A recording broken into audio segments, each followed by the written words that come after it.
I think the first 3 or 4 years, we fell in love with the church and felt like we were growing individually, but we didn't really feel like we were in deep community. What went as praying for community is now like seeing the same people all the time and being in their homes and them being in our homes. Really everything that we're doing on the weekends is with those city group folks, and really just to have people around you that can speak life into you has been huge for us. I can honestly say, having grown up in the church, I was amazed at how much I grew and how much I learned. I'm also grateful for the ability to think differently and to think with a Christ-like mind towards the city.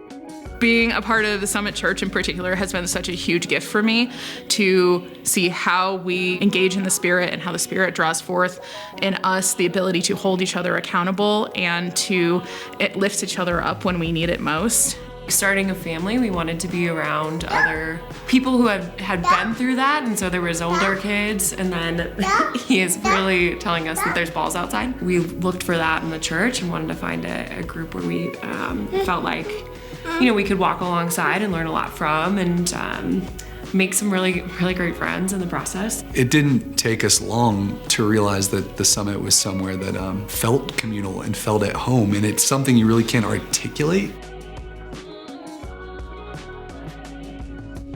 I think we're called to be accountable to one another. And I think that's where healthy relationships grow and flourish, is relationships where you're accountable to the person next to you. You want to discern, this is the right place, if this is where God wants me.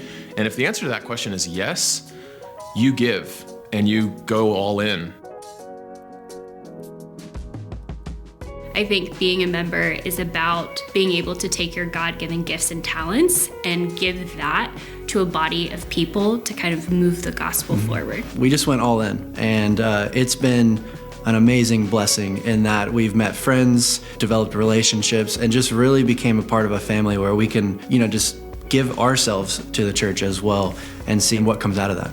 Whether it's membership or baptism or stepping up as a leader, I think if you're getting prompted by the Spirit in some way, just pay attention to that prompting. You'll think about that all the time. You'll think about whether or not God's calling you into something, whether or not you should do something. The moment you do it, you stop thinking about it. And instead you just enjoy the fruits of doing life with the Lord. Brian and I have been at the Summit since the start. We were part of that first original planting team.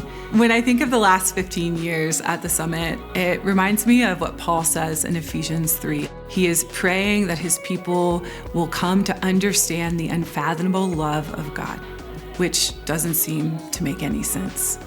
But when I think about our experience, this is what we've experienced, growing to know and understand his love a little more each and every day. Church is more than we can imagine. And I encourage you right now, if you're like, I track with that, thank God. And if you don't yet, find the places where you can be generous and find the places where you have need and express it. Say out loud where you're hurting, where you're broken, and let people move towards you.